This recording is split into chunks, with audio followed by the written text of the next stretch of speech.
जय हिंद दोस्तों, स्वागत है आप सभी का आज की एक नई वीडियो में। दोस्तों आज की इस वीडियो में आप सभी के सामने क्लास 9th हिंदी स्पर्श बुक के तुम कब जाओगे अतिथि चैप्टर के क्वेश्चन आंसर लेकर के आ चुका हूं।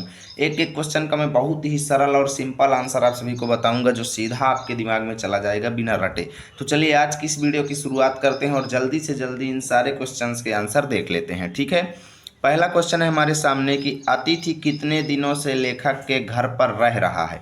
तो अतिथि 4 दिनों से लेखक के घर पर रह रहा है। ठीक है, कैलेंडर की तारीखें किस तरह फड़फड़ा रही हैं। तो कैलेंडर की तारीखें अपनी सीमा में नम्रता से फड़फड़ा रही हैं।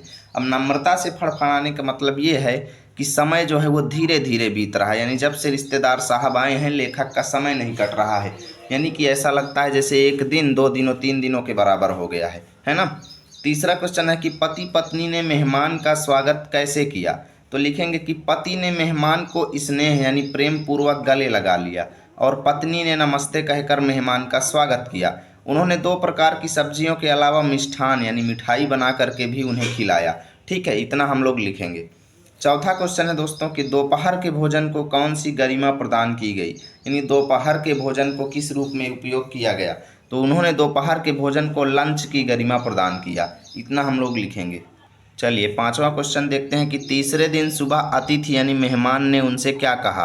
तो तीसरे दिन सुबह अतिथि ने कहा कि मैं धोबी को कपड़े साफ करने के लिए देना चाहता हूँ। लेखक चाहता था कि अतिथि अब चले जाएं, परंतु अतिथि तो अभी कपड़े साफ करवाने के लिए देने वाले थे। इसका मतलब ये है कि वो अभी और भी ज़्यादा दिन रुकने की सोच रहे थे, है ना। इससे लेखक का दिमाग और भी ज़्यादा खराब हो गया। ठीक है, छठवां क्वेश्चन है कि सत्कार की ऊष्मा समाप्त होने पर क्या हुआ, अर्थात जब उन्होंने सम्मान करना बंद कर दिया तो हुआ क्या। ठीक है ना, सत्कार की ऊष्मा समाप्त होने पर क्या हुआ, यानी कि सत्कार माने सेवा भावना। लेखक के घर में जो रिश्तेदार आए थे उनकी जब सेवा भावना कम कर दी गई तो हुआ क्या।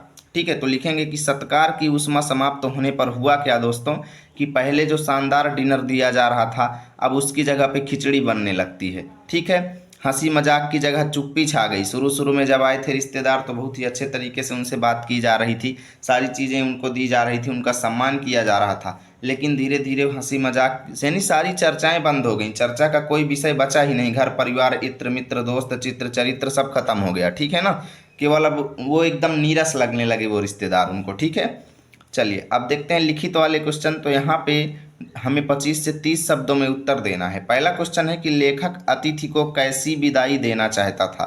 तो जब पहले दिन रिश्तेदार आए थे तो लेखक सोचता था अगले दिन ये जाने के लिए तैयार हो जाएंगे और हम बहुत ही अच्छे तरीके से इनको स्टेशन तक भेज आएंगे और अच्छे से इनकी विदाई हो जाएगी। लेकिन भैया हुआ इसका उल्टा। अब क्या हुआ यहाँ पर पढ़ेंगे। लेखक अपने अतिथि को भावभीनी विदाई देना चाहते थे। ठीक है, वह चाहता था कि अतिथि दूसरे दिन जाने के लिए तैयार हो जाएंगे और हम उन्हें कुछ दिन और रुकने के लिए कहेंगे। लेकिन भैया रिश्तेदार तो परमानेंटली रुकने के लिए सोच लिए थे, वो जाने का नाम ही नहीं ले रहे थे, है ना। रुकने के लिए कहेंगे और इस तरीके से एक अच्छे अतिथि की तरह उनकी विदाई हो जाएगी। जबकि चैप्टर आप पढ़े होंगे तो जानते होंगे कि जस्ट इसका उल्टा हुआ। ठीक है, दूसरा है कि पाठ में आए निम्नलिखित कथनों की व्याख्या कीजिए। अब यहाँ पर पहला है कि अंदर ही अंदर कहीं मेरा बटुआ कांप गया। इसका मतलब क्या है कि जब लेखक के घर में रिश्तेदार आए ना तो लेखक ने सोचा कि अरे भाई अब तो खर्चा बढ़ गया। ठीक है ना, यानी उन्होंने सोच लिया कि अब जो है मेरा बटुआ कांप जाएगा, अर्थात मेरा बहुत ज़्यादा खर्चा होगा। तो इसका मतलब ये हुआ कि रिश्तेदार के आने से उनका खर्चा बढ़ गया। व्याख्या हेडिंग डालेंगे और लिखेंगे लेखक को यह सोचकर डर लगा कि अतिथि के आने से उनके खर्चे बढ़ जाएंगे जिससे उनका बटुआ खाली हो जाएगा। ठीक है, ख नंबर है इसकी व्याख्या बताओ कि अतिथि सदैव देवता नहीं होता, वह मानव और थोड़े अंशों में राक्षस भी हो सकता है। तो देखो दोस्तों, जब कोई रिश्तेदार हमारे घर आते हैं अगर वो एक दिन में ही चले जाएं या फिर अगले दिन चले जाएं तो उनको रिश्तेदार की संज्ञा दी जाती है। लेकिन जब वो परमानेंटली रुक जाते हैं दोस्तों तो फिर वो रिश्तेदार नहीं लगते, क्योंकि वो राक्षस लगने लगते हैं। अर्थात वो जो है दोस्तों, जब भाई देखो रिश्तेदार का काम है कि आएँ और 1-2 दिन रहें और आराम से चले जाएं, ना कि परमानेंट किसी के घर में रहें और उसको परेशान करें, है ना। तो यही चीज़ यहाँ पे लिखी हुई है कि अतिथि सदैव देवता नहीं होता, वह मानव और थोड़े अंशों में राक्षस भी हो सकता है अगर वह ज़्यादा दिन के लिए रुक गया तो। लिखेंगे कि हमारे समाज में अतिथि को देवता के समान माना जाता है, परंतु जब अतिथि बहुत दिनों तक रहता है तो वह बोझ लगने लगता है और उसका व्यवहार राक्षस जैसा लगने लगता है। ठीक है, इतना हम लोग लिखेंगे। अगला है कि लोग दूसरे के होम की स्वीटनेस को काटने न दौड़ें। इसका मतलब ये है कि हमें अक्सर दूसरे का घर अच्छा लगता है। ठीक है, तो इसका इस लाइन का जनरल सा मतलब ये है कि अगर हम दूसरे के होम जाते हैं अर्थात दूसरे के घर जाते हैं तो उसके घर की स्वीटनेस अर्थात अच्छाई को ज़्यादा दिन ना काटें। ठीक है, जाएं और 1-2 दिन रहें आराम से, फिर चले आएँ अपने घर। यानी किसी के घर अगर हम रिश्तेदार बन के जाते हैं तो ज़्यादा दिन ना रुकें, इसका मतलब ये है। तो लिखेंगे कि इस कथन का अर्थ है कि हमें दूसरों के घर की सुख सुविधाओं का ज़्यादा दिन तक उपयोग नहीं करना चाहिए। अर्थात यदि हम किसी के घर में अतिथि के रूप में जाते हैं तो हमें ज़्यादा दिन तक नहीं टिकना चाहिए। ठीक है, 1-2 दिन घूम के अपने घर आ जाना चाहिए। घ नंबर है कि मेरी सहनशीलता की वह अंतिम सुबह होगी। अब देखिए, लेखक ने पहले दिन जब रिश्तेदार आए तो उन्होंने सोचा कि अगले दिन वो जाने के लिए तैयार हो जाएंगे, परंतु पहले दूसरे दिन भी नहीं गए, तीसरे दिन भी नहीं गए, चौथे दिन भी नहीं गए। वो बल्कि कपड़ा साफ करवाने के लिए देने की बात कहने लगे। तो लेखक को लगने लगा कि वो और भी ज़्यादा दिन रुकेंगे, इसलिए लेखक चौथे दिन कहते हैं कि अगर वो 5वें दिन नहीं जाएंगे तो वो अंतिम सुबह होगी मेरी सहनशीलता की, अर्थात 5वें दिन मेरी सहन शक्ति कम हो जाएगी और मैं नहीं सह पाऊंगा कि वो यहीं रुके रहेंगे। अर्थात मैं कहने पर मजबूर हो जाऊंगा कि हे रिश्तेदार साहब, अब आप अपने घर को जाइए, हम आपकी सेवा नहीं कर सकते। जनरल से इसका मतलब ये हुआ। ठीक है, तो लिखेंगे कि लेखक ने मेहमान का अच्छे से स्वागत किया, लेकिन जब वह कई दिनों तक रुका रहा तो लेखक की सहन शक्ति कम हो गई और वो कहते हैं कि अगर वह 5वें दिन भी नहीं गया तो उसे जाने के लिए कहना पड़ेगा। ठीक है, अंगा नंबर है कि एक देवता और एक मनुष्य अधिक देर तक साथ नहीं रहते। देखिए दोस्तों, एक मनुष्य तो साधारण आदमी होता है, मनुष्य होता है, लेकिन देवता कहा जाता है, रिश्तेदारों को भी एक देवता की संज्ञा दी जाती है। इसका मतलब ये है कि जिस प्रकार देवता मनुष्य को क्षणिक समय यानी थोड़े समय के लिए दर्शन देते हैं और फिर चले जाते हैं, वैसे ही रिश्तेदारों का काम होना चाहिए कि आएँ और दर्शन दें, घूमें फिरें और अपने घर जाएँ। ठीक है, ज़्यादा देर तक उन्हें मनुष्यों के साथ नहीं रहना चाहिए क्योंकि उन्हें भगवान कहा गया है। तो जनरल सा मतलब ये हुआ कि एक रिश्तेदारों को दूसरों के घर में ज़्यादा देर तक नहीं रुकना चाहिए। यानी एक अतिथि देवता के समान होता है। जिस प्रकार देवता दर्शन देकर चले जाते हैं, इसी तरह एक अतिथि को भी अधिक समय तक नहीं ठहरना चाहिए। आएँ और दर्शन दें, फिर उसके बाद चले जाएं। ठीक है, 50 से 60 शब्दों में हमें इनका उत्तर देना है। कौन सा आघात अप्रत्याशित था और उसका लेखक पर क्या प्रभाव पड़ा।